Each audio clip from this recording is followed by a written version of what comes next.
According to the National Electrical Code, specifically Section 310.117b in the 2008 edition, phase tape is permitted only for the reidentification of conductors that are number 8 American wire gauge or larger. The code states directly that phase tape shall be permitted only for reidentification of conductors number 8 or larger. This means that you are not permitted to reidentify conductors smaller than number 8 with phase tape. This regulation is in place to ensure clear and consistent identification of conductors, particularly in situations where multiple circuits or voltage levels are present within the same enclosure or raceway. The proper identification of conductors is crucial for safety and troubleshooting purposes, as it allows electricians and other qualified personnel to quickly and accurately determine the function and voltage of each conductor. Using phase tape on conductors smaller than number 8 is a violation of the National Electrical Code and could create confusion or potentially hazardous conditions. The purpose of using phase tape is to clearly indicate the phase or function of a conductor, especially in three-phase power systems. In these systems, conductors are typically identified with different colors or markings to distinguish between phase A, phase B, and phase C. Grounded conductors are usually identified with white or gray insulation, while equipment grounding conductors are typically identified with green insulation or a green with yellow stripe combination. When conductors are initially installed, they often have insulation that is already colored according to the NEC requirements. However, in some situations, it may be necessary to re-identify a conductor to indicate a different phase or function. This is where phase tape comes into play. For example, if a conductor with black insulation is used as a phase B conductor in a three-phase system, it can be re-identified with orange phase tape to clearly indicate its function. The use of phase tape should be done in a manner that provides a permanent and easily visible identification of the conductor. This typically involves wrapping the tape around the conductor at each termination point and at regular intervals throughout the run. The NEC requires that the phase tape be of a color that clearly contrasts with the existing insulation of the conductor. The specific colors that are permitted for phase identification may vary depending on the local electrical code or project specifications.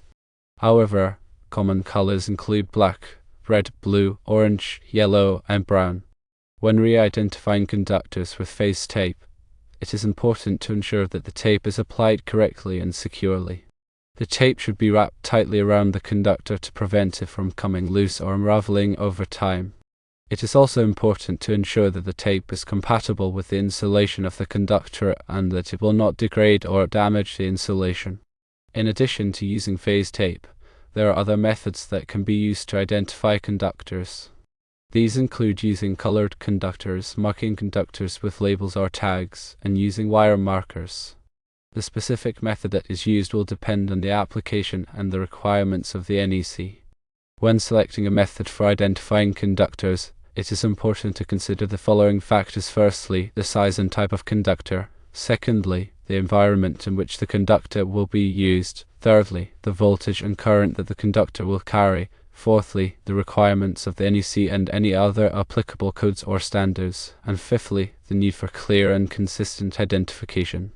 It's important to note that the National Electrical Code is updated on a 3-year cycle, so it is essential to always refer to the latest edition of the code to ensure compliance. The NEC is a comprehensive set of standards that covers all aspects of electrical installations, including wiring methods, overcurrent protection, grounding, and equipment installation. The NEC is developed by the National Fire Protection Association, a non-profit organization that develops and publishes codes and standards related to fire safety and electrical safety. The NEC is widely adopted by state and local governments throughout the United States and is used as a basis for electrical inspections and permitting. In addition to the NEC, there may be other applicable codes or standards that apply to electrical installations in a particular jurisdiction. These may include state or local electrical codes, as well as industry-specific standards such as those developed by the Institute of Electrical and Electronics Engineers or the American National Standards Institute. It is important to be familiar with all of the applicable codes and standards before beginning any electrical work. When working with electrical conductors, it is essential to follow all safety precautions to prevent electrical shock and other hazards. This includes wearing appropriate personal protective equipment such as safety glasses, gloves, and insulated shoes. It also includes de-energizing circuits before working on them and using lockout/tagout procedures to prevent accidental energization. Electrical work should only be performed by qualified and experienced personnel who are familiar with the NEC and other applicable codes and standards. Improper electrical work can be dangerous and can lead to fires, injuries, or even death. The code is very specific about the usage of phase tape on wire sizes, and one must adhere to these rules. One should also consider that codes are constantly updated and to consult the newest version of the NEC. Also be sure to check with the local authorities with jurisdiction to see if any amendments have been made to the code. The NEC specifies acceptable methods for identifying conductors based on size. This can be important when dealing with existing electrical systems. In existing electrical systems, conductors may not be identified according to current code requirements. In these situations, it may be necessary to re-identify the conductors to ensure compliance with the NEC. This can be done using phase tape, colored conductors, or other approved methods. When re-identifying conductors in existing electrical systems, it is important to follow all safety precautions to prevent electrical shock and other hazards. It is also important to ensure that the re-identification is done in a manner that is clear and consistent and that will not create confusion in the future.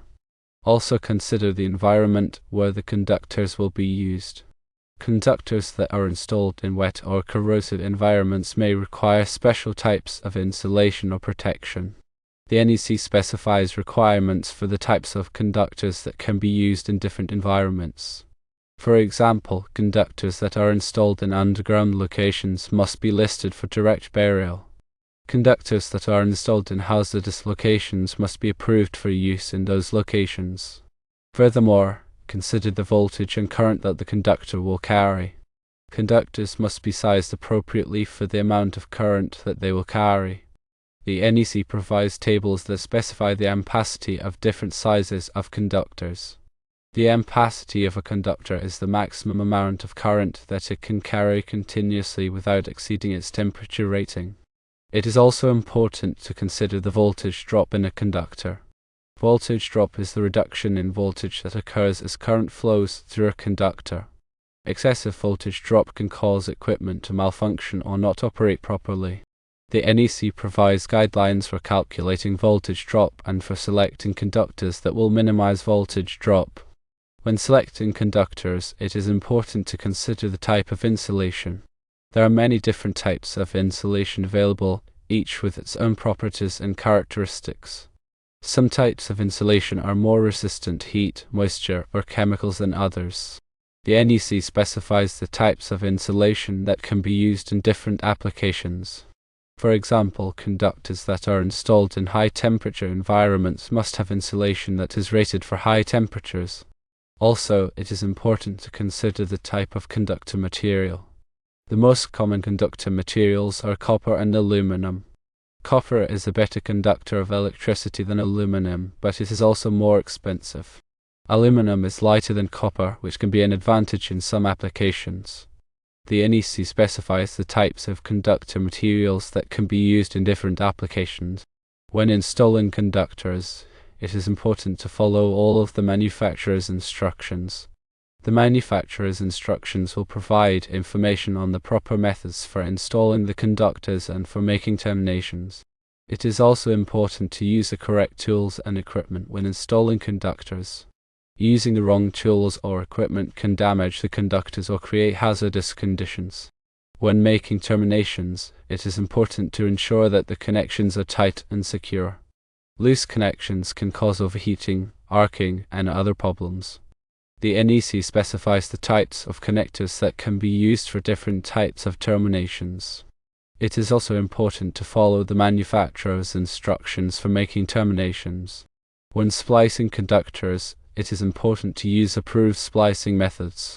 The NEC specifies the types of splices that can be used for different types of conductors. It is also important to ensure that the splices are properly insulated. Improperly insulated splices can cause short circuits and other problems. When pulling conductors through conduit, it is important to use a pulling lubricant. Pulling lubricant reduces the friction between the conductors and the conduit, making it easier to pull the conductors. It is also important to avoid pulling the conductors too hard, as this can damage the insulation. When installing conductors and cable trays, it is important to support the conductors properly. The NEC specifies the spacing requirements for cable tray supports. It is also important to avoid overloading the cable tray, as this can cause the cable tray to collapse.